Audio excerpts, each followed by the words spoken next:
Thank you for coming out on this wet evening to join us for this very important event, candidate forum for the Board of Education race here in Montgomery County.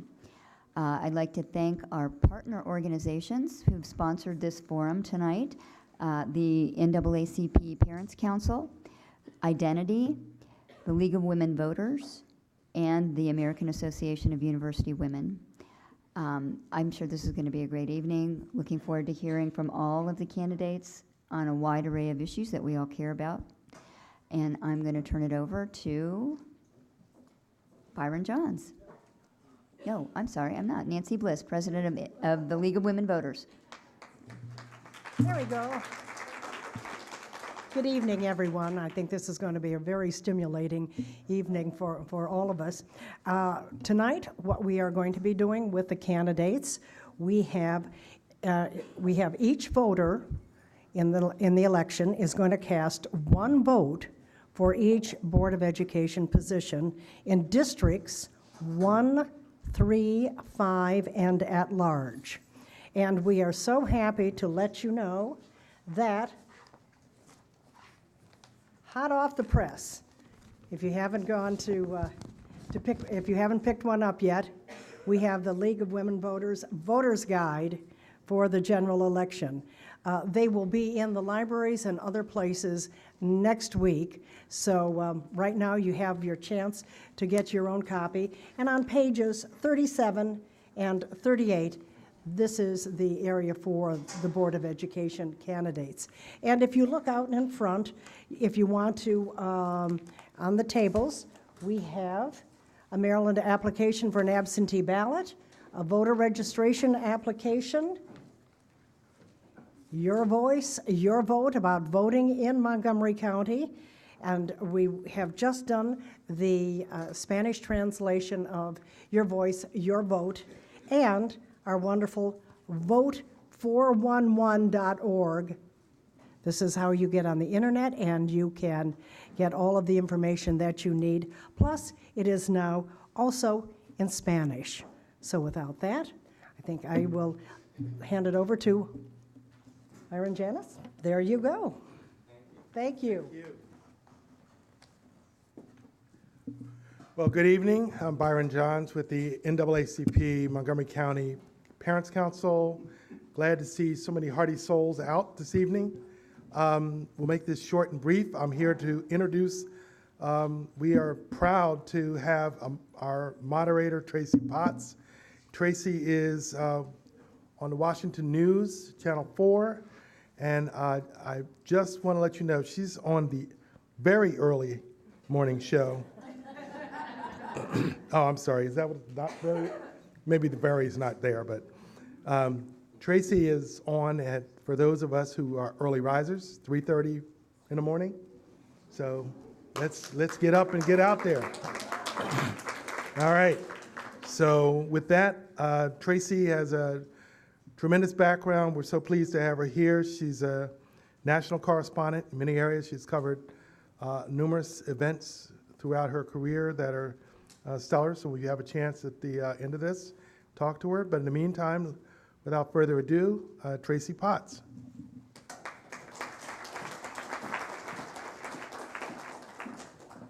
Good evening, everyone. Good evening, candidates. Good evening, voters. How's everyone tonight, other than wet? I am thrilled to be here, and among the things that Byron said that I do for my career, I've got to tell you, this is the thing that gets my energy going. There is nothing like being involved and engaged in your own community, so I am thrilled to be here tonight. And by the way, there's a bonus for every candidate who keeps their answers under 1 minute, because my alarm goes off at 1:30 a.m. Okay, so my job here is to moderate the forum, but first let me just give you a bit of an overview of how we're doing this tonight. We have official timers who will be timing all of the answers tonight, and our questions are organized in various time slots. So there will be some that are only hand-raised answers. We will have some that are 30 seconds, 60 seconds, and 90 seconds. We also have 2 people in the front row that will be not only timing, but also giving a warning. So for the candidates, you will see a 30-second sign and a stop sign. which will give you a little bit of a clue as to where you are. Keep in mind that this is not a debate, and boy, am I happy to say that after the political season that we've had. It's not a debate. The point here is to introduce you to these candidates, to introduce you to their positions.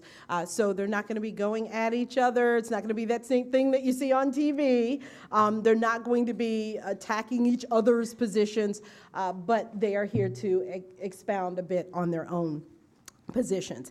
Each candidate has been given a wild card. Everyone have a wild card? That wild card allows them to give a 1-minute answer to a question that they specifically were not asked. The way that we do this, we ask questions in groups. They're not necessarily always in groups based on their district, because again, we're not here to pit people against each other. We're here to learn more about each of these candidates individually. But if a question is asked to someone across the room and you're like, oh, that's just my thing, you have one opportunity throughout the night. That's our questions and audience questions, one opportunity throughout the night to use that wild card. Make sense?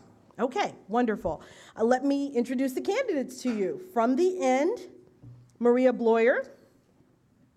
We have Judy Daca. They are both candidates with District 1. Lynn Amano and Patricia O'Neill, District 3. Our District 5 candidate is Brenda Wolf, and our at-large candidates, Julie Riley and Carla Silvestre. I got to tell you, it's a much smaller group than the last time we did this, right? Congratulations. Okay, so the first group of questions will be questions that were put together by the co-sponsors of this forum who were just introduced to you. We also, I'm very proud to say, tonight, we have some questions that have been submitted by students at Magruder High School. Is anyone here, staff or students from Magruder High School? Thank you. We are so glad that you're here because bottom line, and I say this all the time, this is all about our kids. We don't want to get so caught up in process that we forget that. So we are so thrilled that Megan Pankowitz, Anna Jackson, and any of your students here tonight? They're home doing their homework. Great, okay. Well, thank them for us. Also, you should all have, and if you don't, we have extras over here, cards that were in your seat. We want to take audience questions in the second half of this forum, so please fill out those cards. We would like to include your questions. We already have some audience questions, and we would like to include those. So, with that said, is everyone ready? Okay, so question number 1. This is a question for all candidates. What are your top 2 priorities as a Board of Education member? This is a 30-second question. Your top 2 priorities as a 30-second, as a Board of Education member, and we'll start with Carla. I have multiple priorities, but to make it quick, I am very concerned about raising our graduation rates for all of our students. And I'm also very concerned in ensuring that because we have a teacher shortage in this country, that we are focusing on recruiting and retaining the best diverse teachers and principals. Because good teachers and principals change lives and transform schools. Thank you. Thank you. Ms. Riley? My top 2 priorities, one of them is the achievement gap, and I am proposing a pilot program of student learning plans for academically at-risk students that would give academic goals and fold in community and school resources and expand pre-K. And along those lines, also make sure we have meaningful opportunities for our special education students. I would also like to address our aging facilities and overcrowding in our schools. This is a problem across the county. We need to make sure that we have equity. And my time is up. Thank you. Ms. Wolf? Good afternoon. My top priority is accountability. I feel that we fund a lot of programs, but we don't know whether or not they're effective. I think if they were effective and we were measuring that, we would see some improvement in the achievement gap. My second priority would be high-quality pre-K for every 4-year-old. And I know that we don't have the facilities or the money for that, so I would recommend that we start with a sliding scale and look at community partnerships. Thank you. Ms. O'Neill? Well, first and foremost, I believe the opportunity gap is our #1 issue. Addressing all that it encompasses through the board's role in oversight, addressing the graduation rate, meeting the needs of each and every student, special education, gifted and talented, but also providing seat space for kids and addressing our aging and overcrowded schools. Thank you. Ms. Amano. So my answer would be fairly similar. My primary issues would be our persistent overcrowding issues, and specifically using creative solutions in programming and utilization and accountability and how we're spending our money and addressing that issue in particular. And then the second would be equity and diversity in our schools across the county. I feel like we're not providing an equal education to different students in different parts of our county. Thank you. Dr. Daka. Hi. The opportunity gap is always on my mind. It has been ever since I began to run, but there are other things. Choice for students, the opportunities for students to be in special, interesting, challenging programs, and we need to open that up a little bit more. I am concerned also about keeping English language learners and special ed kids in small classes. Thank you. And Ms. Bloyer. Thank you. Like everyone else, I think the thing that keeps me up at night is the fact that our kids aren't equally achieving and equally accessing everything that makes Montgomery County great. So that has to be our first priority, addressing the opportunity gap. After that, I think the second thing that I'd look at and talk about is changing our culture in MCPS to be more responsive and inclusive of everybody in the community. I hear time and time again that people don't feel heard and don't feel listened to. Thank you so much. Okay, questions for candidates in Districts 3 and 5. That's Ms. O'Neill, Amano, Wolf, and Brenda Wolf, those three. What will you champion in terms of effective community engagement to culturally and economically diverse communities who historically participate less frequently in the decision-making process? We'll start with Ms. O'Neill. Well, certainly technology plays a role in our ability to outreach to some parents. We have to take our show on the road, go to community centers, meet parents where they are. Last year, we had our family and community office go out and distribute flyers in apartment buildings, knock on doors, stand at bus stops, put up flyers in laundromats. We have to look for non-traditional ways and communicate in a variety of languages. While we are translating into 7 currently, we need to also continue to outreach, and one place is at the faith organizations because we have to meet people where they are. Thank you. And I'm not sure if I said this. My apologies. This is a 90-second. Yeah, you got that. Ms. Amano. Thank you. I would second the community outreach. We need to be able to go meet people where they are. Another piece of this is definitely language accessibility. I was PTA president at a school that was about 60% Hispanic, and many of those parents were not English speakers. And so being able to provide materials and communications in the home language is something that's really important to that piece. Also, another part of this is the teachers that we're hiring and making sure that we have a diverse group of teachers that are working, because those teachers have the cultural sensitivity and are going to be able to reach out into those communities and do a better job of that. So recruiting and retaining those teachers, specifically among our bilingual students who are now graduating, our bilingual students, then we can manage to bring those back into the system so that we have a more diverse staff that can help address the community as well. Thank you. Ms. Wolf? The thing about being last is it's all been said, but communication is the biggest issue. And I'm a champion of moving the board meetings and issues around the county. I mean, we have to go to where the people are, because I'm in East County and a lot of people are not reached there. We have to do a better job with technology. And I don't mean just the computer. We can rely on cell phones, because most people do have a cell phone. Everyone does not have computer access. And like Lynn, I do believe that teacher recruitment is an important communication effort that we need to be working on. We need a diverse teacher staff, because people need to see people that look like them so that they can feel comfortable. Thank you. Any wild card responses to that? Yes, ma'am. Okay, 90 seconds. No, I'm sorry, the wild card is 1 minute. I've been doing community engagement in Montgomery County for the last 10 years. So I can speak about this based on my experience in Montgomery County, dealing with the multiple communities and the multiple languages that we have here in the county. I think we have to improve our communication, period, to all parents. But yes, especially parents that speak other languages. I think that we have to conduct sessions in language. So if you've ever had to wear those headphones, which I have had to do, you know that you are not able to really follow the conversation.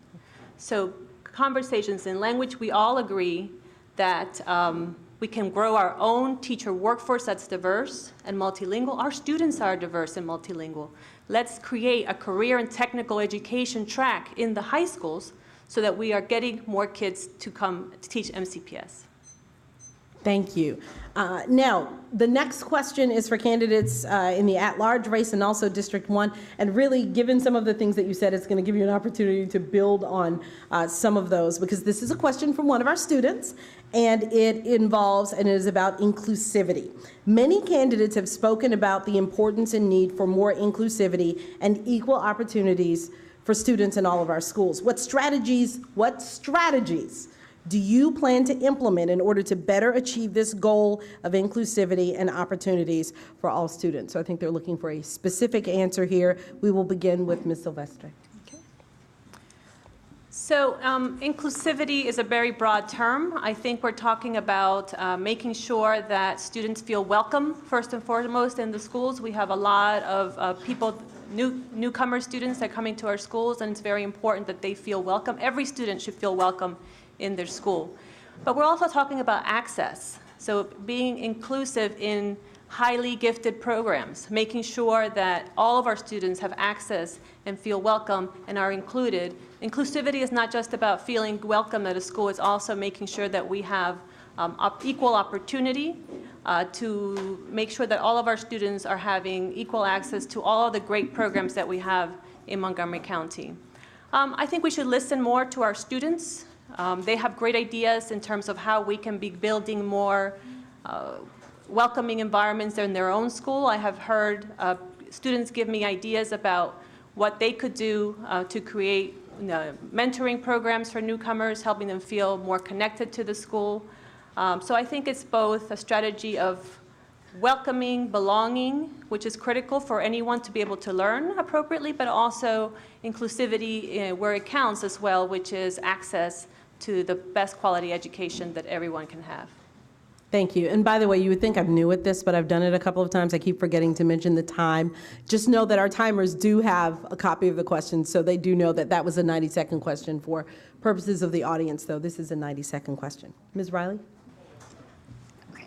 Inclusivity is actually something I've been advocating for and advocating on behalf of parents for years. In my case, my advocacy has primarily been for special education students and families. We have students and families who cannot even attend their neighborhood school because they're not provided with the appropriate supports and services they need to be successful in their neighborhood school, and they could be. One of the things that we also need to do is increase access to our magnet programs and have those available, and make sure that the way that we reach out to families and that we affirmatively reach out to families regardless of income, regardless of ability, regardless of zip code, and make sure that these families know programs exist and that they are included in the process for evaluating them, for including them. I also think our materials need to more reflect our student body, and I think that amongst our students are more inclusive if the materials they have, whether it's math problems or the books we read, reflect a diverse, reflect the diversity of our community, and then students can tend to relate to each other better. We need mentoring programs. We need best buddy programs. We need to make sure that we support our newly arrived English language learners, because I think language can be a significant boundary when you're trying to feel included. And I'm done. Thank you. Ms. Blower, lawyer. In case you haven't noticed, the pronunciation of my last name has been an ongoing conversation. It is Bloyer, but that's okay. I forgive you. It's 4 vowels in a row, which is not easy for anybody. In order to make our schools more inclusive, which I agree is a tremendous priority, I think we need to think about it really in terms of our outreach and communication with the community. You cannot apply to specialized programs or out-of-boundary programs or magnet programs if you don't know about them. So I think that's an important step one. But another part of it is thinking about and talking about where we physically put these programs, because a lot of kids and families can't afford transportation to get to those programs. And because of that, and because we don't offer meaningful transportation support, those programs are essentially completely inaccessible to them. And you can't be included if you can't get there.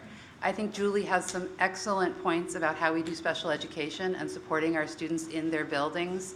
Students should be able to go to their neighborhood school. It's a civil rights issue. It is not appropriate for our students with disabilities to not be able to access their free, appropriate public education in their neighborhood school. We have the ability and the resources to educate the overwhelming majority, not every single one, but the overwhelming majority of our kids, and give them an excellent education in their neighborhood school, and they have a right to that. Thank you. And Dr. Daka. I think it's important for us to be able to reach out to every student to encourage the students to be involved in programs. And that means some people in the schools have to do that kind of thing. And we talked a little bit about the hiring and having an opportunity to see people like they are in positions of authority. We have promoted in the last 5 years about 500 of our employees who come from sporting services, because that's where our most diverse population is. So we're really proud of the fact that they are going to be going into the classroom. I've been reaching out to students. When I was principal, we visited every 6th grade home before the beginning of the school year, because we wanted people to know that we were there. And we also had meetings in the community, because we wanted community to understand where the programs were and what they could access. And the assessment in the elementary school that we've just started doing also involves inclusiveness, because that's it. Okay, thank you. Any wild card? Yes. Okay, we'll start with Ms. Wolf and then Ms. Amano. I just wanted to add the point that I feel like I belong is one of the most significant feelings that you can give a child. And I think that we have to look at cultural competency, particularly in the teachers that we hire and in the leadership of the school. That's all I wanted to say. Thank and you. we also need to be able to measure that, and it needs to be continuous and ongoing training. Thank you. This is equity and access really is my personal passion issue that I've been really working on. And one of the ways that we address this is by creating diverse populations in our schools. It creates access to more opportunities for all of our students. And we need to look closely at our history of tracking and making sure that we're looking beyond our implicit biases, so that we're catching students that should be taking part in programs, whether they're gifted programs. One of the ways that we've started to address this that I really support is having the dual immersion programs. That's something that helps provide a lot of access for students in the local populations. I also support whole school magnets, which does much the same thing. It provides access to a local neighborhood population to a magnet program that happens to be available at their school. And I also support loosening the COSA process so that students are able to access schools that are most appropriate to them.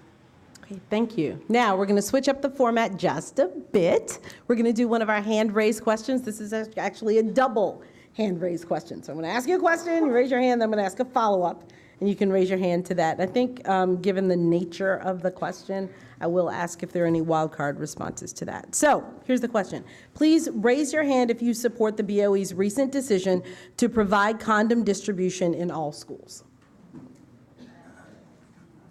Okay, maybe no wildcards. And then the follow-up, please raise your hand if you think parents should have an opt-out procedure.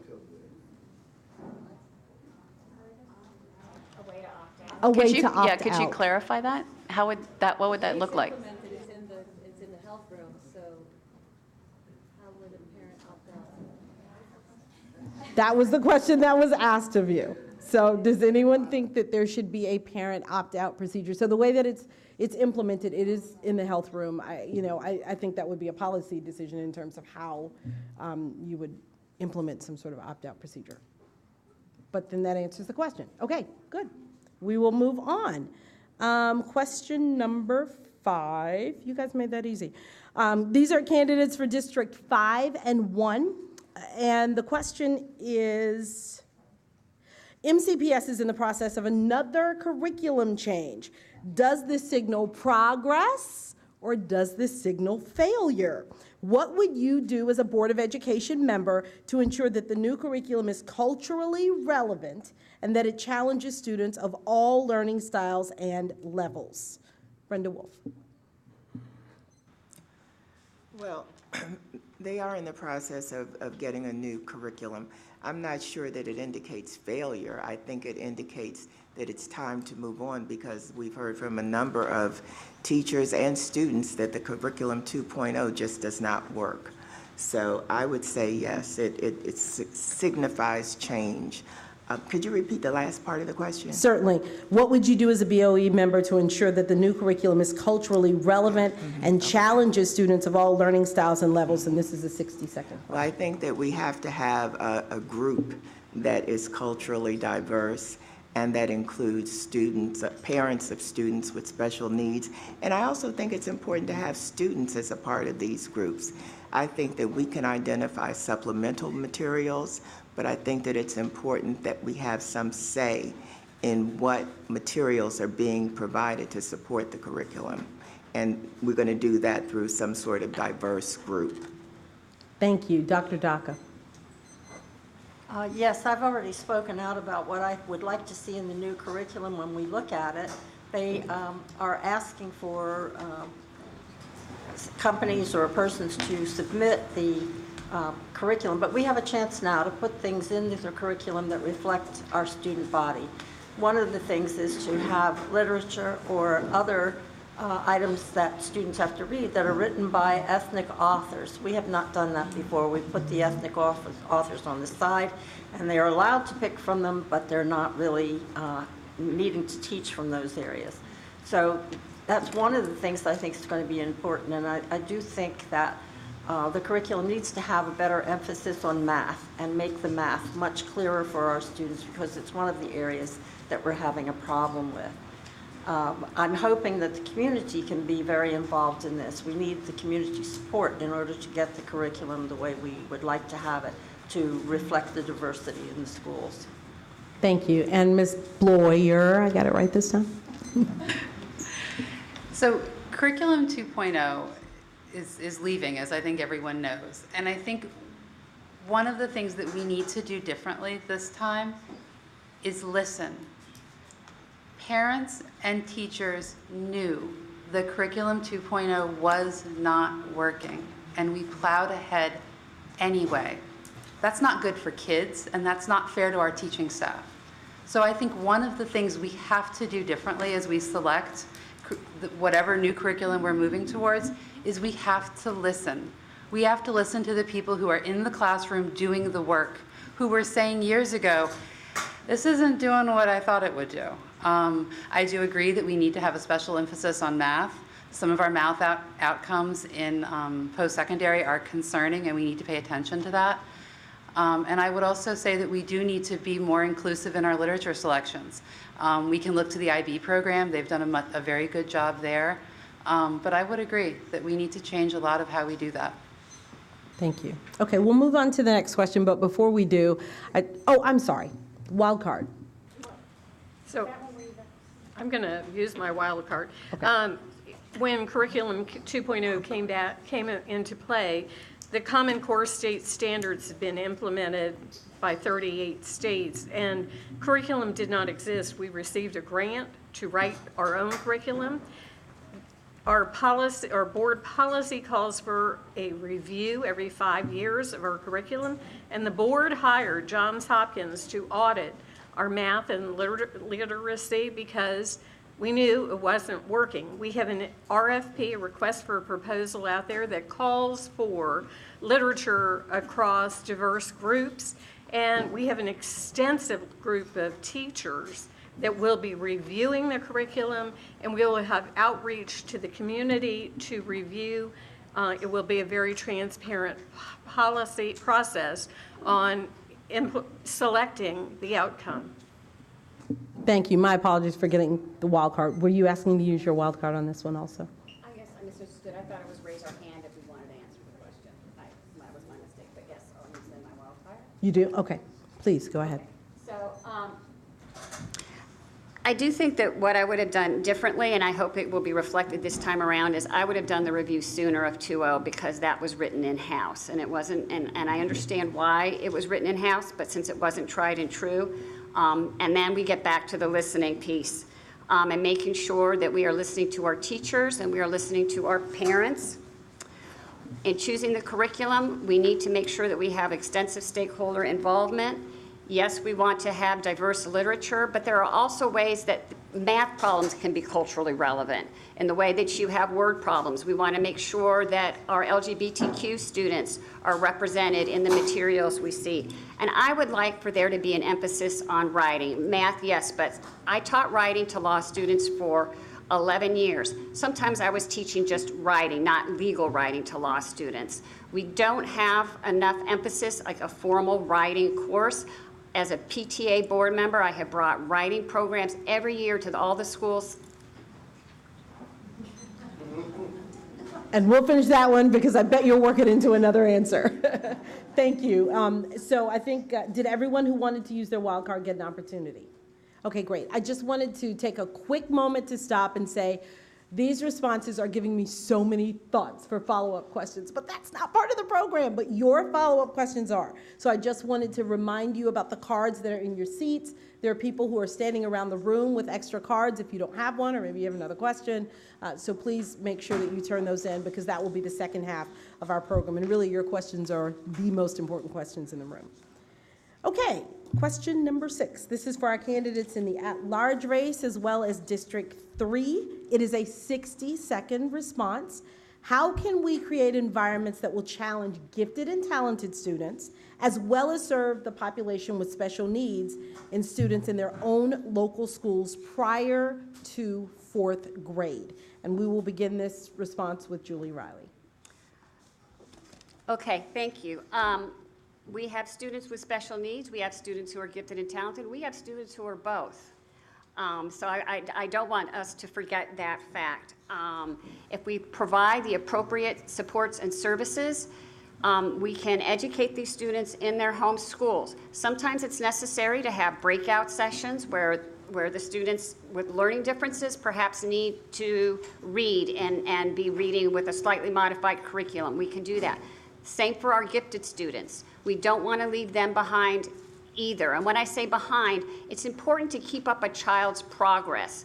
I have seen GTLD students where there was so much emphasis on the need, which was terrific, that the gifted part was left behind. And a student who read, I know of a student who was reading on the 3rd grade level in kindergarten, but by the time he got to the end of elementary school, he was on grade level because that progress wasn't kept up.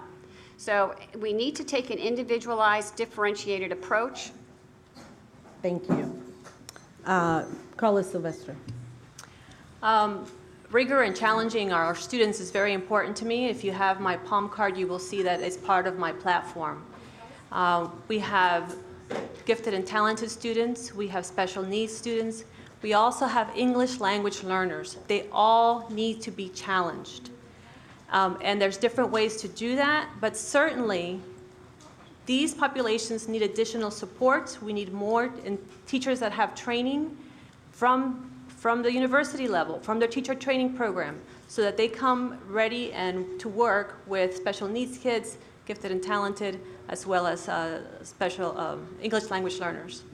I've been talking to the folks that are working on the Kerwin Commission. These are all things that they are also very interested in to ensure that we are getting additional resources because our population is growing and our needs are growing. So we have to ensure that the funding formulas are beneficial to Montgomery County, no less, but definitely more, because our needs are greater. Thank you. Pat O'Neill. Well, one of the best ways to meet the needs of gifted students in their home schools, in their regular classrooms, is to reduce class size. That has been an incredible challenge. When a primary grade teacher has 27 kids, it is very hard for them to meet the needs of every child in that class. They also need to have the materials to be able to differentiate and provide enrichment for their children within that class. That's really key. And they need training about differentiation. And it's really important that we're screening all children so that every child who needs the supports and extensions and enrichment receives the ability. But unless the teacher has the time to devote the attention to every child, to meeting their needs, they have a problem. Thank you. And Lynn Amano. Thank you. I would second a number of things that other people have said, as part of going last, but we do certainly need to have high-quality teachers that are able to put the differentiation in place. I experienced this with my own daughter who, for example, knew how to read before she started kindergarten, and I found that her teacher, I have to give props to the teachers for their ability to do this and keep kids challenged. I was encouraged to keep her in kindergarten and not skip her up to first grade. So I think they do a fantastic job of that, and it's one of the reasons that the high-quality teachers that we have in Montgomery County are so important. And I also would like to say that we do have gifted and talented programs, primarily for kids who are outliers who just get too bored when they're in the schools. And we have those in local areas, so making sure that those kids, as was said before, get caught and screened and introduced to those programs. And I also support the additional supports for teachers, and this is one of the areas where equity really becomes an issue and why it's so important to have access to resources in schools across our county, because not all of our schools are able to do that the same way. Thank you. Wildcard responses to that? We only have 2 left. Okay. Then we will move on to the next question, which is for our district. Oh, I'm sorry. I'm sorry. Please, Dr. Daka. Yeah, I would just like to add that recently we have done the assessment of all elementary school students to find out whether they are available for some of these advanced courses, and the parents are notified. So it's not that the parents have to notify us anymore and to ask for that. We are letting them know that their students have the ability to be in certain programs. And we're also adding programs at the elementary level for students that are high achieving. We are mixing those classes with special ed students, and we have done that for a long time. But this will increase the number of seats because we've grown twice as high as we were in the 90s, but we only have the same number of seats for special programs. So this is really important for us to do. I still have 15 seconds.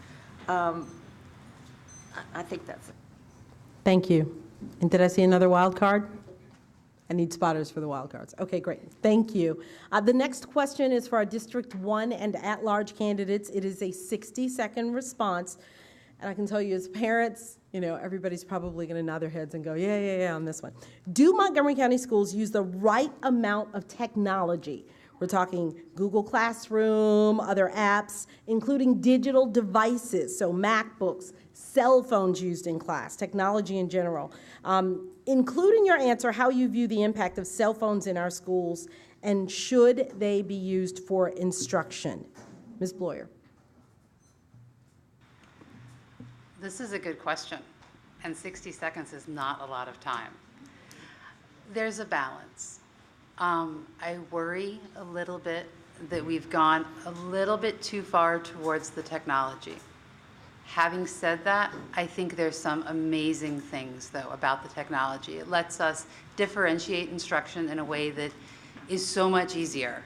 And it also allows us to have some flexibility and real-time feedback for our students.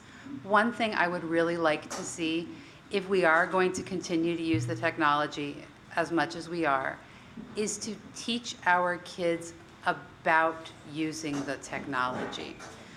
We need to teach them what is appropriate technology use. What does that look like? What are the risks? What are the benefits? When maybe should you not use your cell phone? Or when should you not do this assignment on the Chromebook and write it out by hand? I think there's a balance that we haven't quite struck. Thank you. Dr. Daka?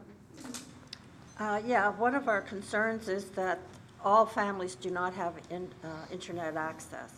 So we have to find a way to make sure that they can get that information. And we're looking towards purchasing Chromebooks or some kind of technology that students can take home so that they can do their homework using technology.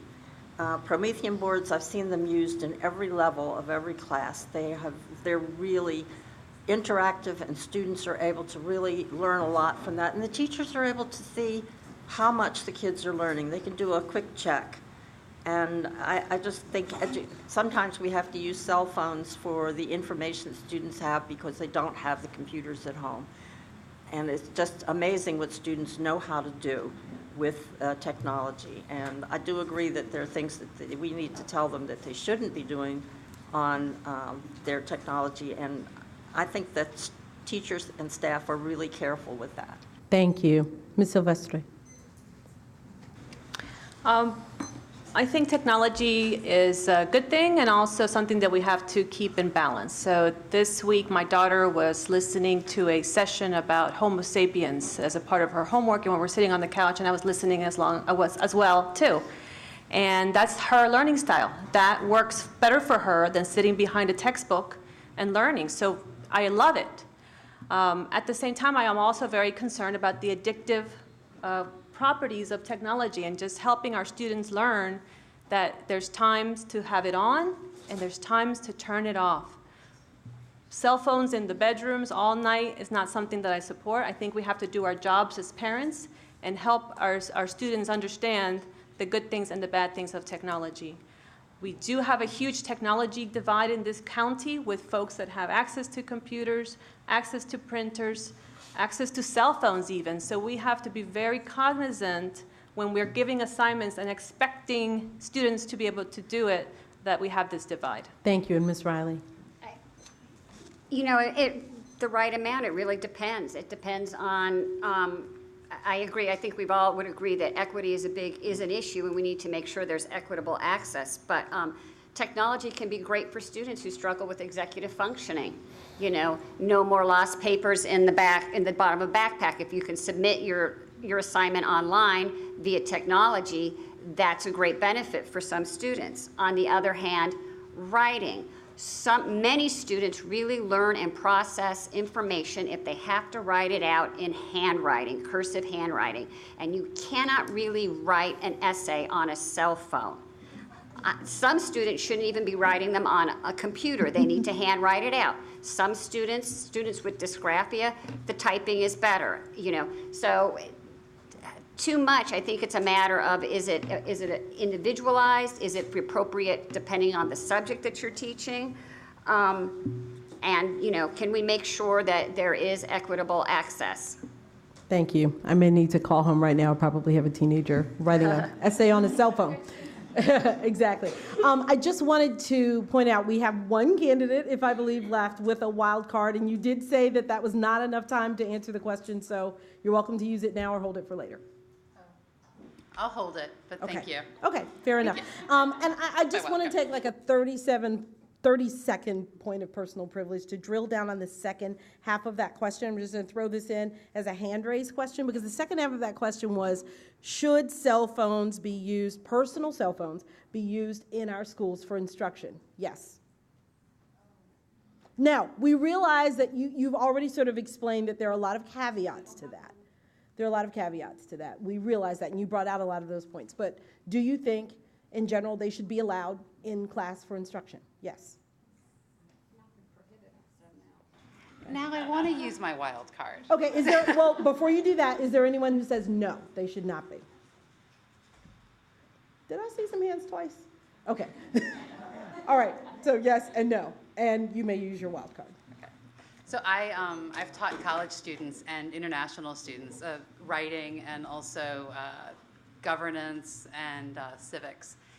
And I don't like cell phones for instruction, but I have to tell you, it would have changed my experience in law school if I had figured out that I could take a picture of everything that the teacher wrote.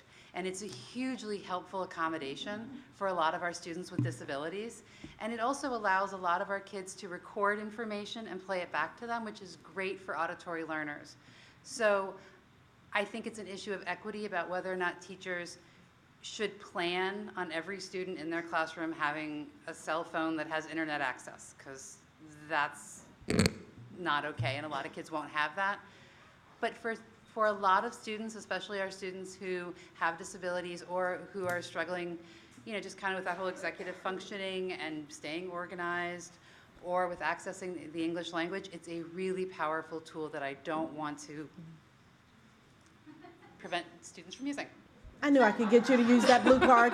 Okay, so it's interesting though, isn't it, how these questions kind of dovetail, because we're back to the equity issue, and I saw a lot of you shaking your heads on that. Okay, we're gonna take a bit of a turn to a different topic for our District 1 and at-large candidates. This is a 60-second response, and this is a question from a student.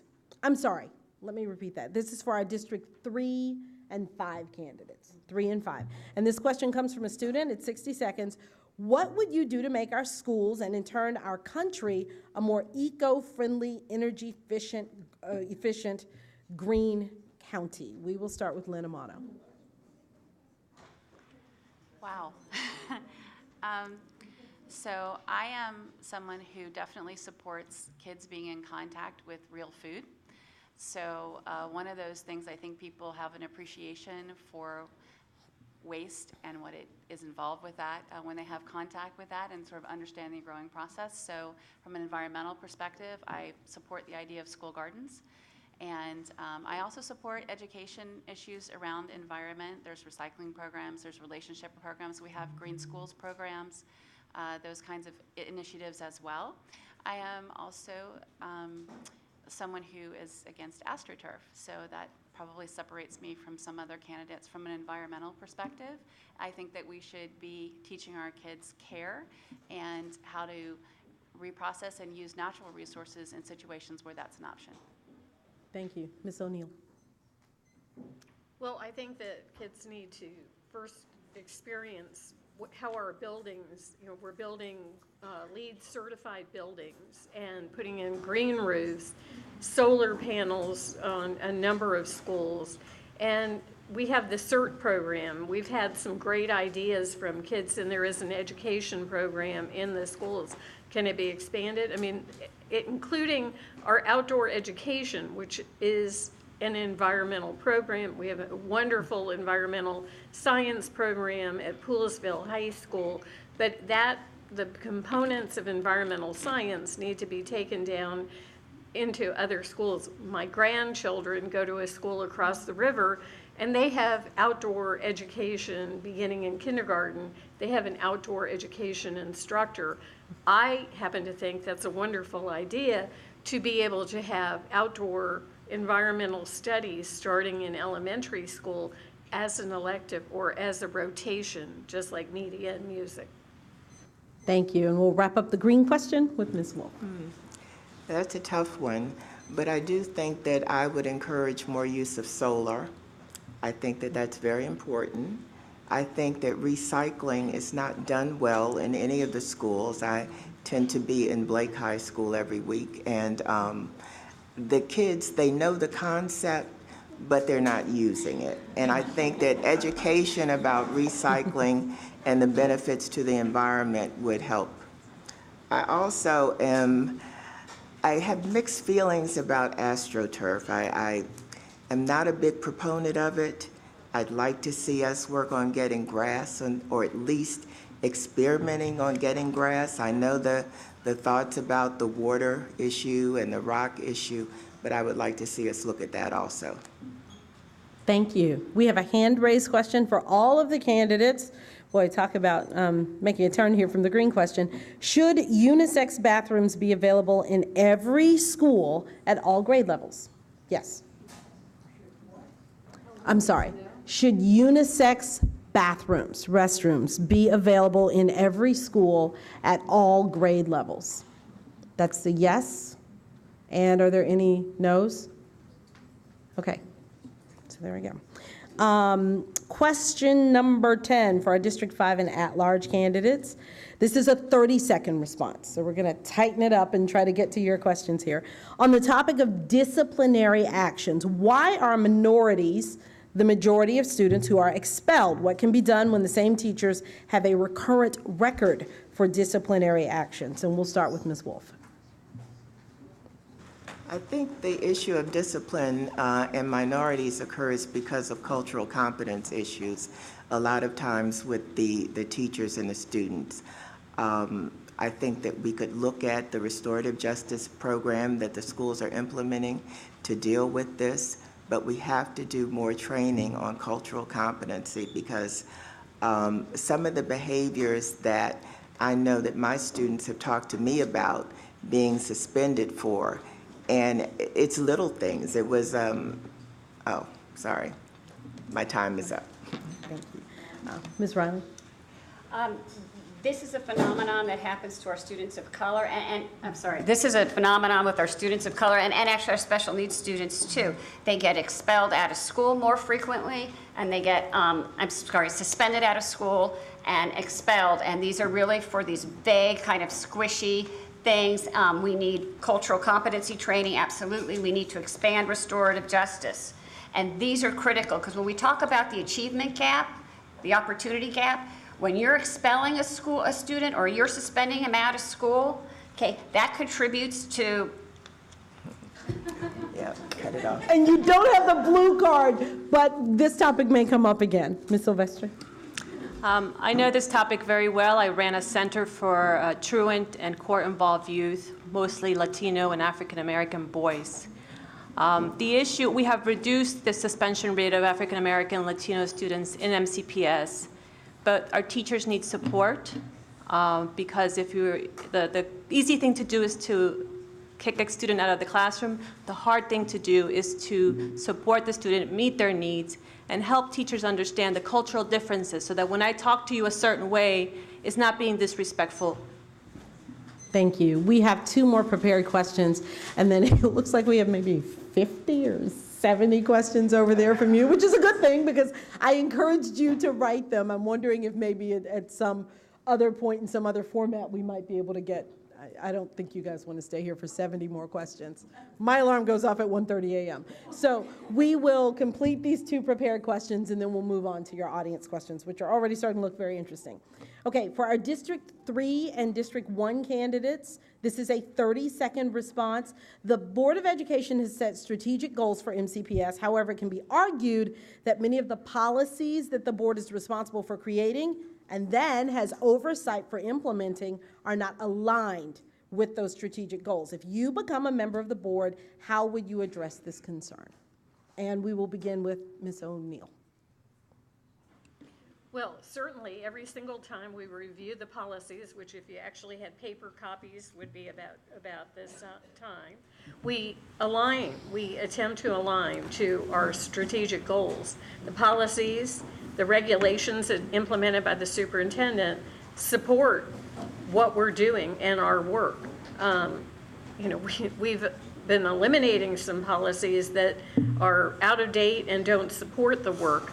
And we, at one time, had an internal person to review actual implementation. Thank you. Lynn Amano. So this, to me, seems really like an oversight issue and an accountability issue. And it's one of the things that I do think that we should be held responsible for as board members. I think it's really important that we're looking closely at what the policies are that we're writing and making sure that we align well with them, because that's supposed to be what is driving the actions that we take. And but we also depend on people who are noticing those differences, advocating and being in touch and having open communication with parents so that, and students, so that we know when that's not happening. Thank you. Dr. Daka. Yeah, I think that we have to be careful with these policies, that we make sure that our staff understands this. We need to do a bit of training so they understand why the policy has been placed in use. And We also need to make sure that these policies make sense. And we're working also on restorative justice, which is one of our policies that I think are going to help with a lot of other things. And people have to understand how to use that. It takes training. Our concern with this is that we have lost money in the last time, and couldn't do training. Thank you. And Ms. Bloyer. So I think the question of whether or not our policies are aligned with our big picture goals is important, but I also think there's a second part of that question that we need to think about and talk about, which is whether or not the folks in the classrooms know about the policies and are supported in implementing the policies. One of the things, I'm very excited also about restorative justice. I think it's got a lot of potential, but I'm also very nervous and scared that we have something that isn't going to be implemented with fidelity and will cause a lot of harm if it's not done well. Thank you. And our final question is a 60-second question, our final prepared question. And pardon me for punting a moment because this is the one that we added. We will go back to the order of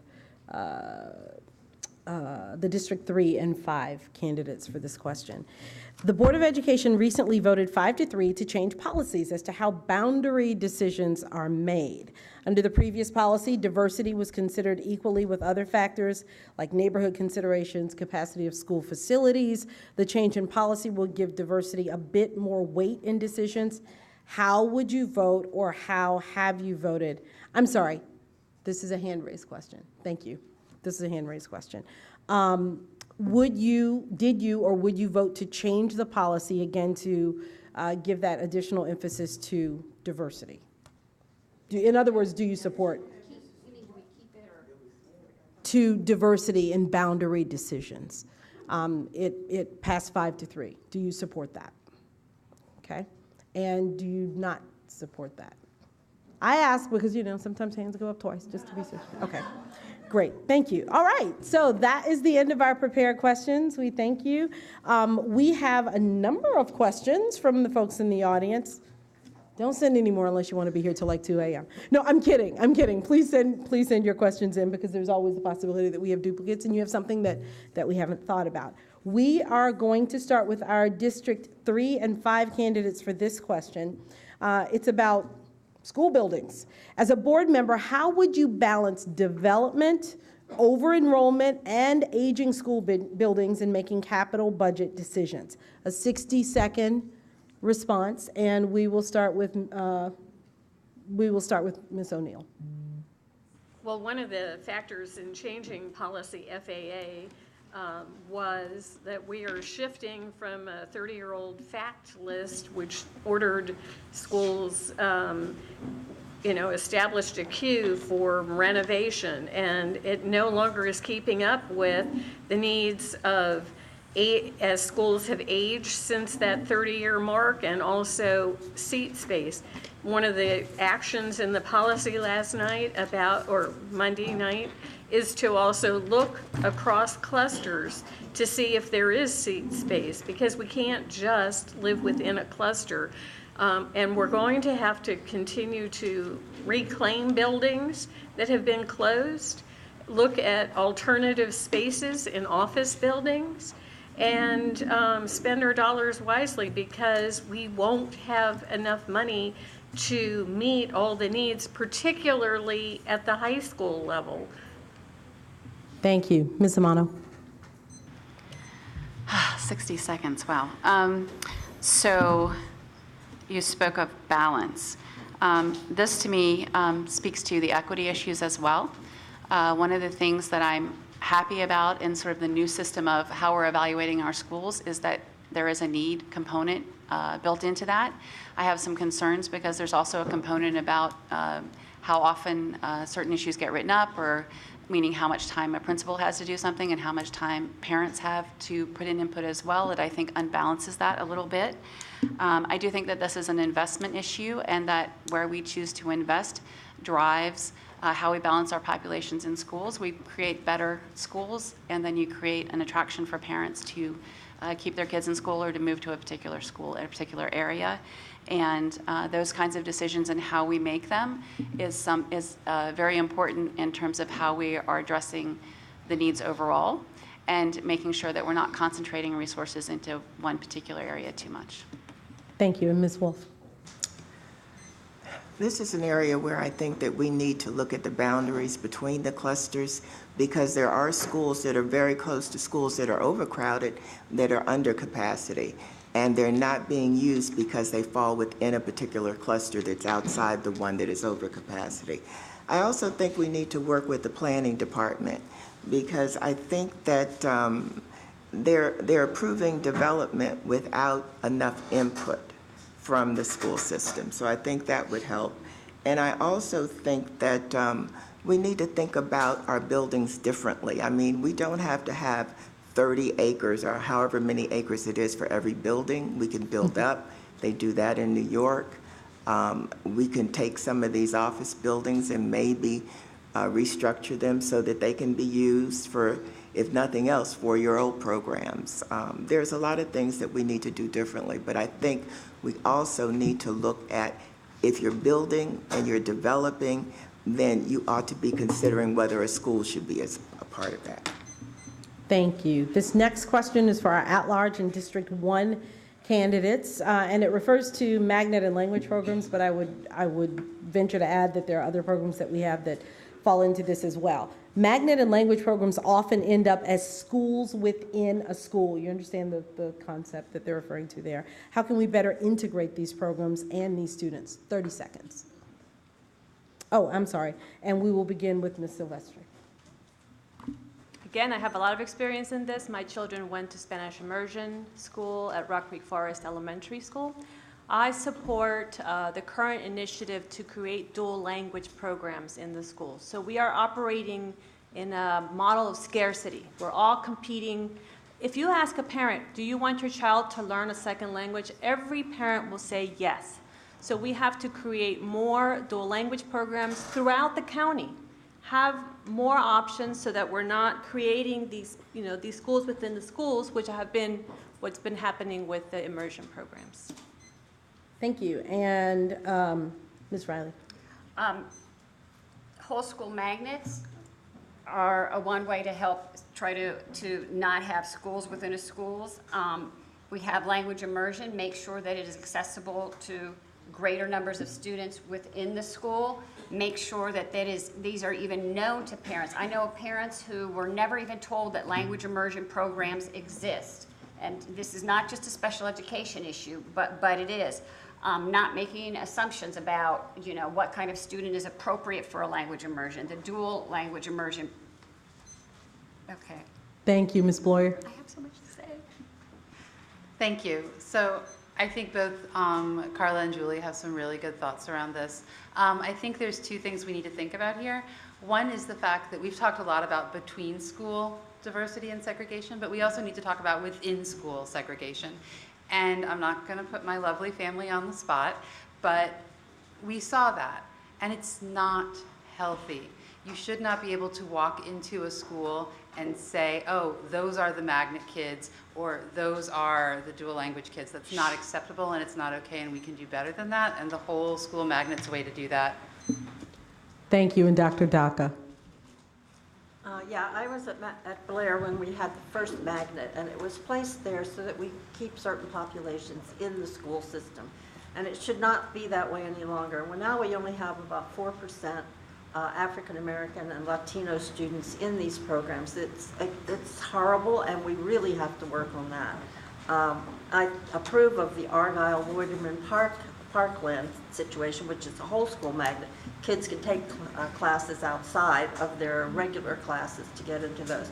You can't do that at Blair. Thank you. It's so interesting how many of these questions tend to come back to equity and inclusion type issues, which in some cases are solved with money. So our next question is about money. This is a 60-second, gotta have money to make anything happen. This is a 60-second question. It's about Fix the Fund. Hopefully some people are familiar with that. If not, I'll explain a bit. The initiative known as Fix the Fund places a constitutional amendment on the ballot to require the Education Trust Fund monies to be spent to augment public education funding. So in other words, not supplanting what's already there, but adding to what's already there. How would the passage of that amendment impact MCPS? Like, what are you going to do with the money? And let's, sorry, I'm playing a game of making sure everybody's balanced here. This is for our District 5 and 1 candidates. So we'll start with Ms. Wolf. I think that I would, give me the question again. Sure. So I'll skip the whole explanation and fix the yes, fund. I have to fix The it. bottom line is that this is state money that would be used to Right. augment. How would this impact MCPS? I think it would do a lot for us if we get our fair share. That's the first thing, because as you know, part of the group that's looking at funding for the state had proposed to cut $300 and some odd million out of MCPS. So if we get our fair share, we need to look at adding dual language programs, particularly over in the East County, because there are not a lot of language programs over there. I think we need to look at incentivizing teacher pay. And I know that's a bad word, but I think we need to look at something to keep the teachers, keep some of the better teachers over in the schools that are high poverty, where the kids have less. Because right now, they stay there for 3 years or so, and then they move on to a school without so many problems. Thank you. Dr. Daka? Are you talking about casino money, or is that what we're saying? Or whatever. The reason that we have the funding that we have now is because Baltimore City had taken the money away from the schools to build the harbor. So there is a law that we have to have maintenance of effort, and we're already familiar with that. I think that if we get the casino money, if that's what you're talking about, that we will have to use it equitably among the schools. And I know that hiring is one of the things, and making sure that programs are available for all of the students. And I just wanted to add that when we were talking about choice programs, the language programs are the ones that are most integrated that we have, and they seem to be the ones where parents are able to reach out to get their students in without a horrible amount of trouble. Thank you. Ms. Boyer? So a few things. I think Brenda makes an excellent point about making sure we get our fair share. We are not adequately supported by the state. There's a fundamental misconception about who we are down here in Montgomery County in Annapolis, and it's fundamentally inaccurate. And we need to do a better job of telling our story and talking about our needs in Annapolis to make sure that we do get our fair share. And I think that has to be a priority in any of these conversations. Regarding this question of making sure, and I think I'm hearing your question correctly, you want to make sure, you want to know how exactly we would use those funds to supplement, right, and not supplant. And this is an ongoing question in education, because a lot of times people say they're supplementing, and they're not. They're really supplanting other funds. I think one of the things we can do is really look at our class size for the little guys. We heard earlier that it's hugely impactful to have smaller class size in the early grades. I think that's a place that we can look. And I do agree that we need to incentivize our teachers to teach in our high-need schools, especially our experienced and effective teachers. Thank you. A lot of the questions that we look at really look at a big picture approach, and certainly that's what you do if you sit in these seats and sit on this board. But I like this question, and I'd like you to address it because it really looks at the individual student and a large approach to the individual student. Here's the question. What do you propose for MCPS students who have fallen way behind? I think many parents have dealt with the frustration, and staff as well. So what do you do for students who have fallen way behind and for whom it is very difficult to achieve grade proficiency? Like on an individual level, how do you approach that? I'm going to address that 30-second question. Good luck. To our at-large, and unless you guys want to stay here until midnight. I'm going to address that to our at-large and District 3 candidates, starting with Julie Riley.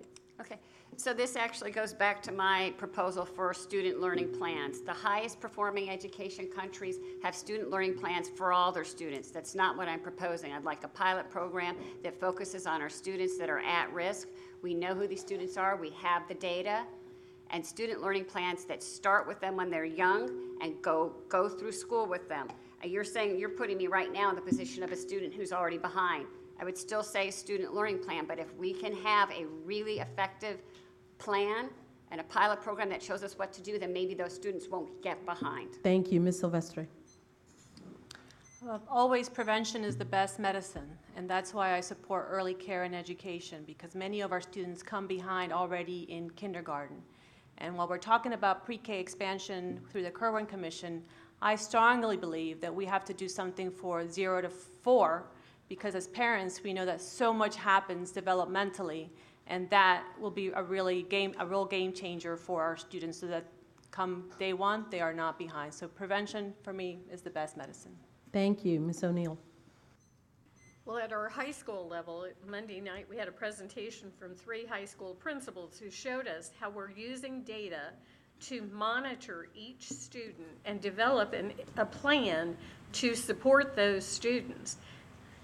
Technology enables the principal at the touch of their fingertips to see what is needed.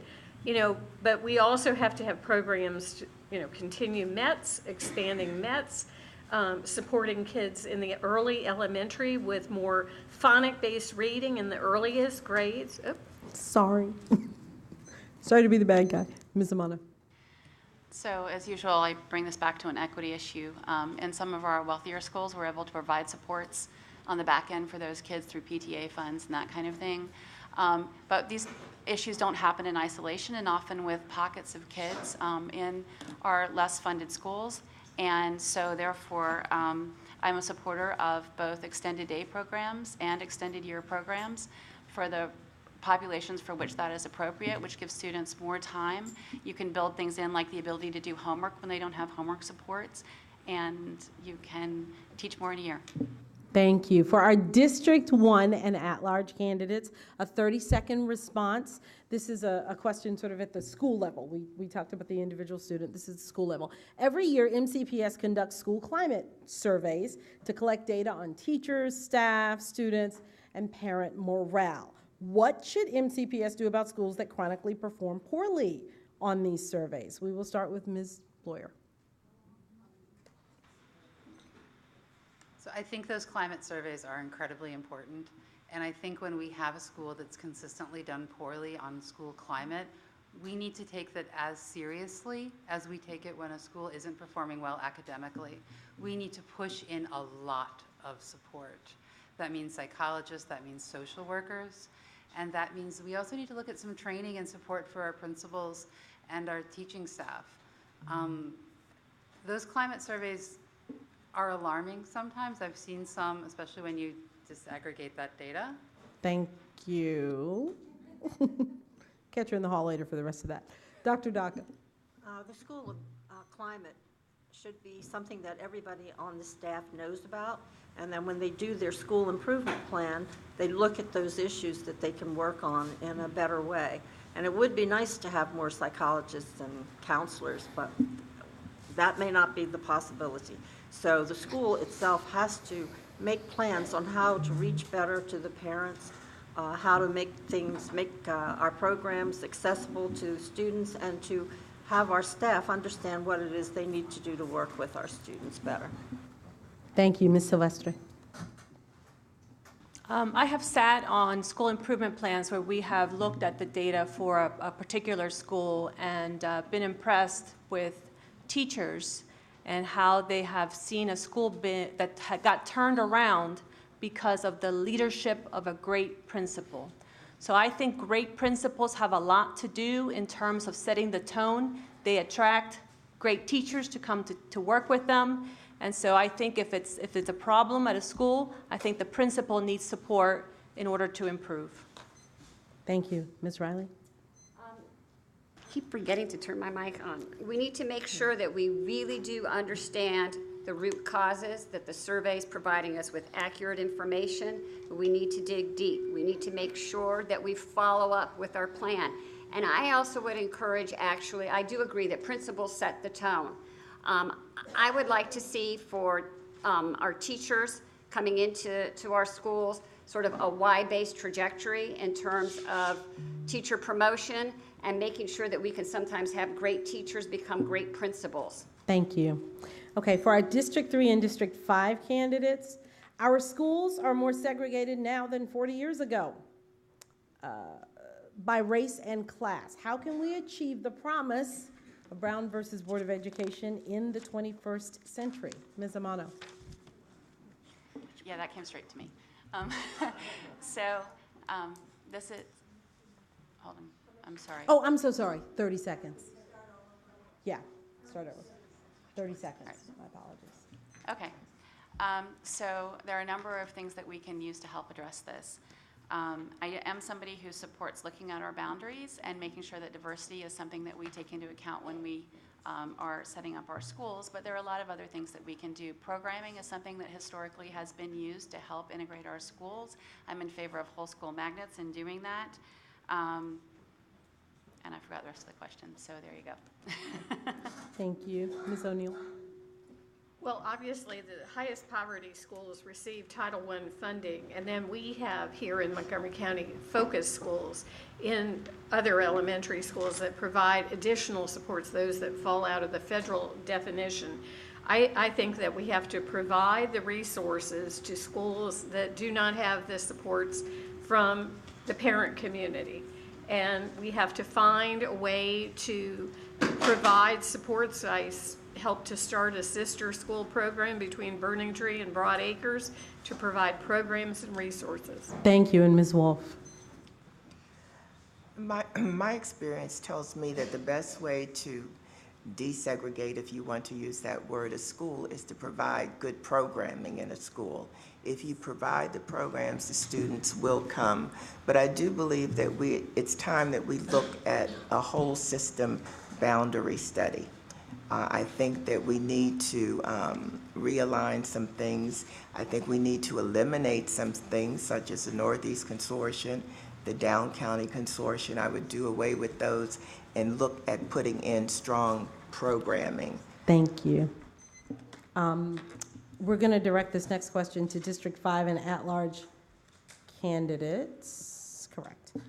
And the question is a 30-second question. It is several years ago, parent of a high schooler here, so I'm feeling this one. Several years ago, the Board of Education voted to eliminate final exams in many high schools and middle school subjects. Teachers, parents, and students have begun to question the wisdom of that choice. Do you believe the policy should be revisited, and how can we measure the impacts of the elimination of finals? And we will begin with Carla Silvestre. 30 seconds? Yes. Okay. Yes, I am a parent of an 11th grader, and I am very concerned about this. I recognize that we did it because we had so much testing going on, and the outcry was less testing, and that was the one test that we could control here locally. I am very concerned about the lack of preparation for this final exam. I'm also very concerned about the grading. My daughter is gaming the system. She's getting straight A's in the first quarter and slacking off in the second quarter and getting straight A's anyway. I have very serious concerns about that. Thank you. Ms. Riley? So, yeah, there was an article just a couple of days ago about looking at the possibility that we've got grade inflation because of the elimination of these exams. My concern is to make sure that we have rigorous assessments, but that they reflect what was taught in the class, because we don't want teachers teaching to a test. So I would not support just standardized testing back across the board, but we can still have assessments and rigorous assessments that allow, if you read To Kill a Mockingbird, then let's. Oh, there's a cliffhanger. Then let's. I know. Catch her in the hallway, Ms. Wolf. Listen, I read the same article Julie did, and I think that I personally am in favor of having final exams. I think it's a real world thing. If you want to show me what you have learned, I need some evidence of that. I think the new system that they put in for evidence of learning may detect whether or not this policy is having grade inflation. It won't do it in the first year, but they're looking at the child individually, and they're suspecting that there may be some grade inflation coming as a result of that policy. Thank you. Our District 3 and District 1 candidates, this 30-second question is for you. Recently, several students spoke at a Board of Education meeting to advocate for metal detectors in schools. Are metal detectors a wise choice for MCPS? We will begin with Ms. O'Neill. I have reservations about metal detectors. I can only imagine what that one entrance at Blair High School with 3,000 students arriving. You know, certainly we've taken steps to increase security in our buildings, building double vestibules. Many of our schools, though, that are old were not built for the security needs of the 21st century. I personally believe that the best way to improve security is to focus on mental health issues. Thank you, Ms. Amano. Yes, I agree with Ms. O'Neill about that. I think that it would be logistically very difficult to put into place, especially with the number of students that we have coming in, and you're thinking about change in their pockets and their cell phones, and I just can't see that reasonably working in any way, shape, or form. And I do think we have other ways of tackling the security issue, including mental health and the things that we're doing in terms of securing our schools. Thank you. Dr. Daka. Yeah, I agree about about using the metal detectors. They've done that in New York City, and it didn't work out very well, I guess, for the same reason that too many kids are trying to get through, and you just never started first period. Not only that, we now have those guns that they can make, they can print, so they're not going to be detected. What we need to do is to keep tightening up, and I'll have to say that I went to a middle school for a program. I had to ring the buzzer to get in and identify myself, but I was also taken to the auditorium so that I could be in the program and not wandering off somewhere else. So we're working on it. Thank you. Ms. Blower, lawyer. You know what, that's pretty good. I did great for like an hour, right? I think you get bonus points, it's okay. I think my colleagues to the left raise excellent points about why there's challenges with metal detectors. Having said that, though, I think the more important question that we need to ask is, why is there a student who feels that unsafe at school now? And what are we doing to make sure that child feels safe at school? Why does she feel that she needs a metal detector at school? Because we need to look at ourselves and say that that's not okay. She shouldn't feel that she needs to be asking for that, and we need to put her in a position where she feels safe at school, whether or not there's a metal detector at the door. Thank you. This is a question for our District 3 and 5 candidates. It's about parent engagement. So that's a big thing for me. I'm a parent, and I'm a PTA parent. But I didn't write the question, but I'm going to throw this out at you. Parent engagement is a strong predictor of student achievement. What would you, as a member of the Board of Education, do to increase parent engagement across the county? Does MCPS do enough to engage parents? 30 seconds.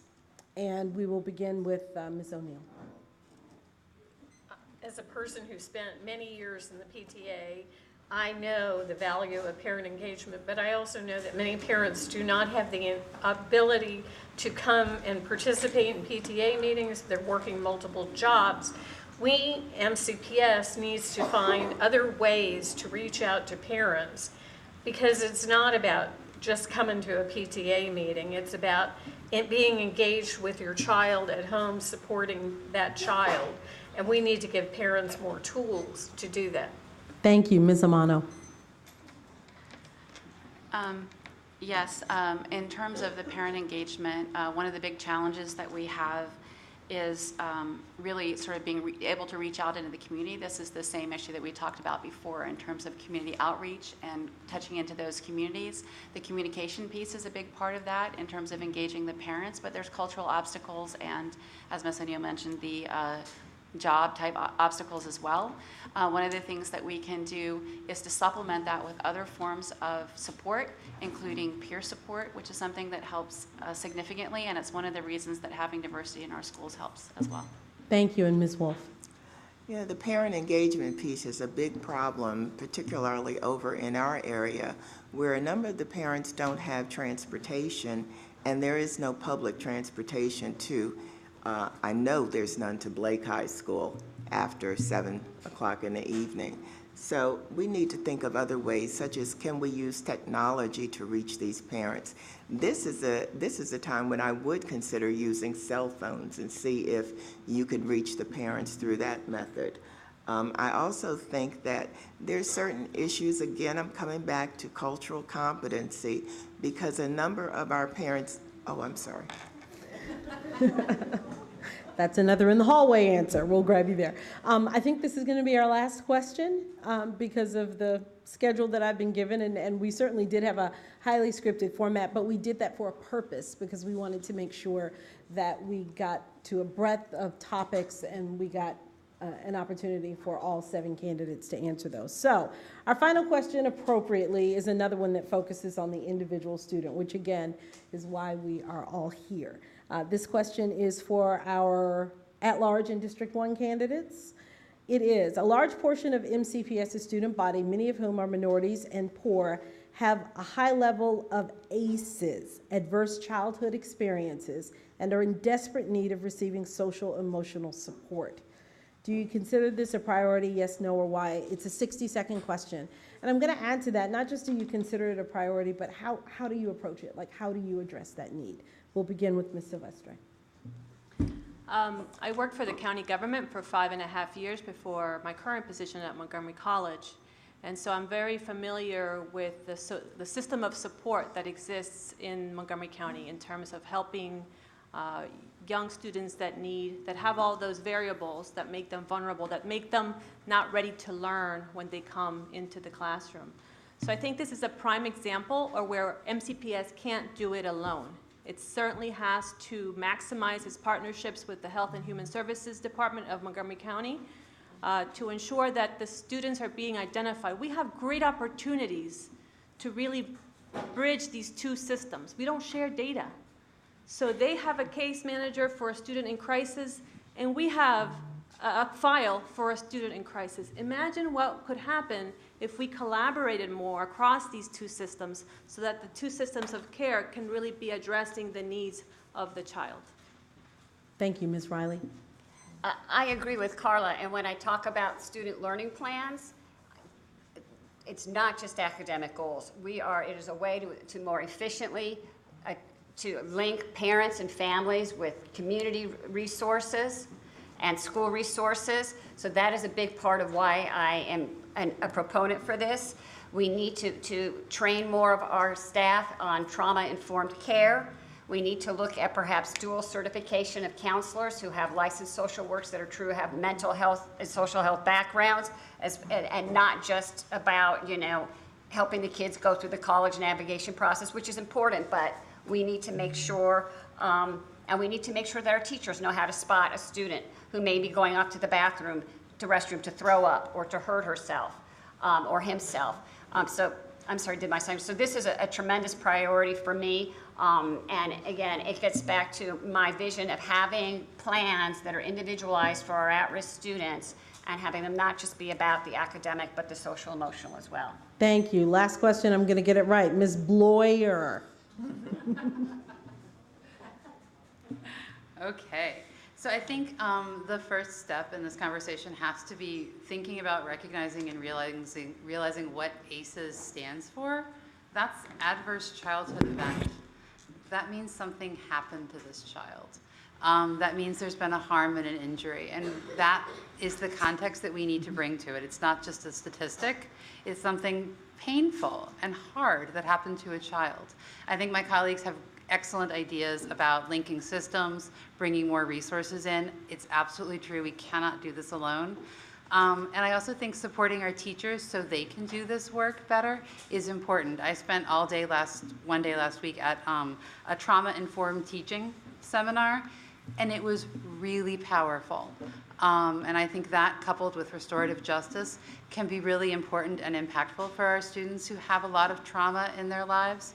But I would also say that we need to have a cultural shift, and we need to think about, talk about, and take very seriously the mental health of our young people. Thank you. And Dr. Daka, you're going to wrap it up for us tonight. I hope so. We have In my experience, we've had teams in the schools, which include the administrators, counselors, and social workers, and psychologists, and the health technicians or health nurses. They work together to identify the students, and the teachers also let the team know kids that they think are in trouble. And by working as a team, it's very important. And I know that Ms. Silvestri mentioned that we need to work with the county government. We do. They are somewhat restricted by federal law in sharing records, so we have to recognize that. But I think if we keep these teams going in the schools, this is very much better for the students, and I think we'll know the kids that have really had trauma in their lives, and we do want to work with them. We do want to provide the best opportunities for them, and we can share with each other, the persons that are on the special teams, about how to really help these students and provide services. Thank you. And we did not have opening statements, but we are going to have 1-minute closing statements from each candidate. So at this time, we'd like to start on this end. Ms. Silvestri. Thank you all for being here. I think we can all agree that we have a great slate of candidates running this year. I think the big difference is that, and what I want you to remember when you go home, is that I am a lifelong educator with very diverse skills. I have done science education, I've taught adult English, I've worked with truant boys. I've done community engagement in Montgomery County for 10 years, both with the county executive and now at Montgomery College.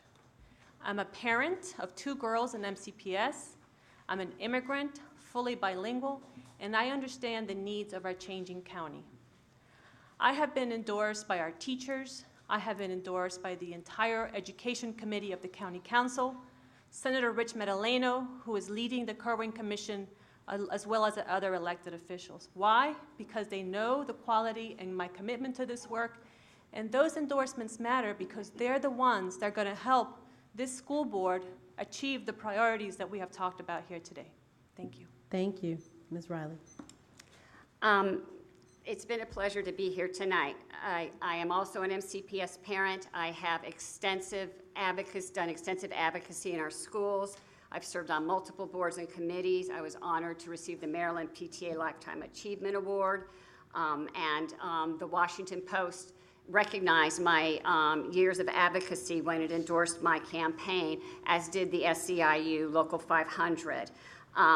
My focus on special education has told me that we need to have an individualized approach to all our students, and that's something that I take very, very seriously.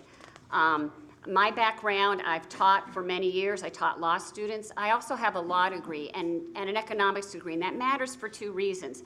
I understand a lot of our policies, they're policies, they're regulations. I understand how to write a regulation so it achieves what we actually want it to achieve and avoids unintended consequences. And my economics background makes me suitable for appreciating the fiscal concerns that we have and how to address a $2.5 billion funded school district. Thank you. Ms. Wolf. Well, I'm running for this position because I believe my broad experience will bring an added dimension to the board. I served 28 years at the U.S. Department of Education, mostly in positions of legal positions dealing with equity and access. My experience includes serving as the director of the National Institute of Educational Governance, Finance, Policy Making, and Management. And I also served as the acting director of the At-Risk Institute. I have served as the special assistant for gender equity, and I was the program manager for the National Assessment of Educational Progress, which looks at how well students do in reading and math across the U.S.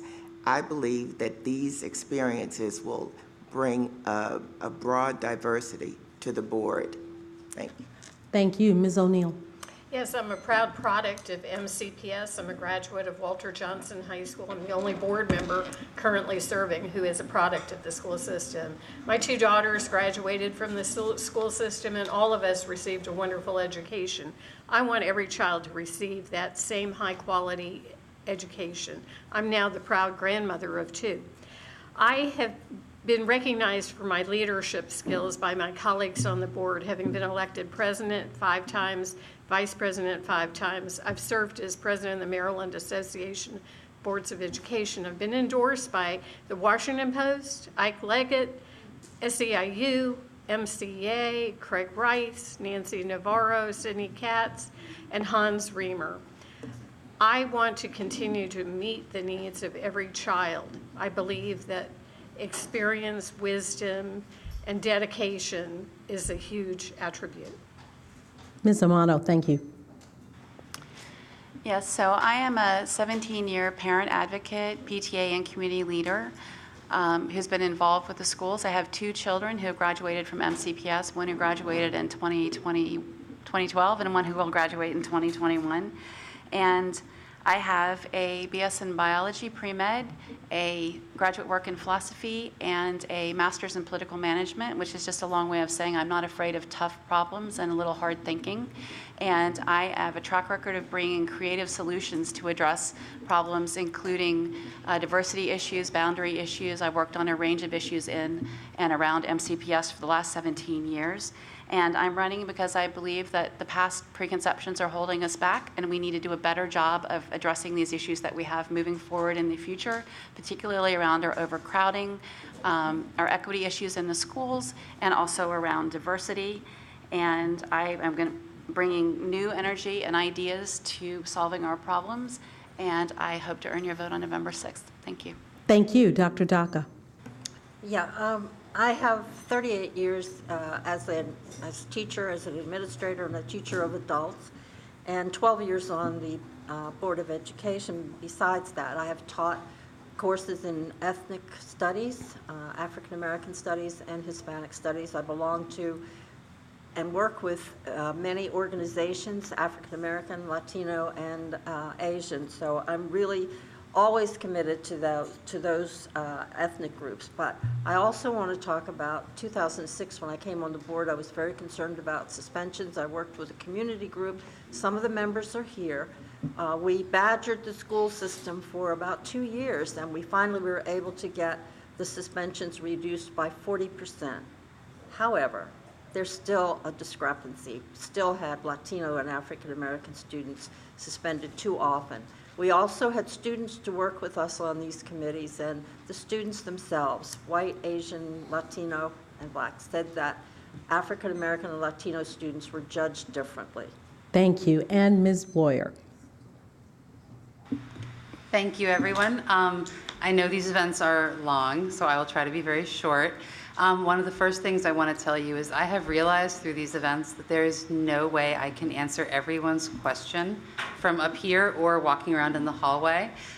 So one thing I always try to do is give the rest of my answer or answer the questions I couldn't answer on my website. That's Maria for Board. I've got lots of information and lots of questions that people have asked me are answered there. I also want you to know that I am a mom with 3 kids, 1 who's graduated from MCPS and 2 who are still in the system. I've taught everything from Head Start on an Indian reservation to intellectually disabled students in Richmond City Public Schools to graduate students in this area. And I hear what everyone, I heard a lot of nodding, and I heard a lot of folks resonating with the concerns around our disproportionate discipline rates. And I want you to know that I'm a member of Dignity in Schools campaign. It's a national organization looking at reducing disproportionate schools discipline. Thank you. Thank you. Thank you. So, ladies and gentlemen, these are your choices. I just wanted to say very briefly, I hope that we were able to address a number of issues. I mean, we had sort of a broad discussion here about everything from equity to buildings to turf to bathrooms and of course the most important thing, which are our students. And we talked about their social emotional needs as well as their academic needs. As a parent of 2 MCPS students, I found the discussion to be very thoughtful. I hope that you've been able to consider your choices more carefully given the discussion that we've had here. And I just wanted to thank all of the candidates, because there is one thing to be a part of this community, and I feel very grateful and blessed to be part of a community where people are so engaged, but it's one thing to be a part of it, it's another thing to jump in and say, I'm going to sit up here and do something about it. So for that, I want to thank you all, and thank you for your questions. And this is Aaron, just to wrap us up, don't leave yet. It might still be raining. Just to wrap us up, Erin Prangley with the American Association of University Women, one of our partners tonight, just wants to give you some brief notes before we go. Thank you. Nice to meet you. Education is the cornerstone of our democracy, and for individual students, education is the surest path to economic security and equity. It is my privilege to thank the candidates who came tonight to share their vision for high-quality public education for all Montgomery County students. And I ask that we once again show our appreciation to the candidates for being here tonight on this very rainy night. Thank you. On behalf of all of the sponsors, I want to express our gratitude to the incomparable Tracy Potts. Thank you. Not only for the fine moderating and keeping us on schedule, but for her continuing support and passion for public education and civic engagement. So Tracy, thank you so much. And another thanks to WDVM, who televised our event this evening. And most importantly, and finally, thank you to all of our audience members for participating this evening. We wish you a good evening and safe journey home during this very rainy night. Thank you. Good night.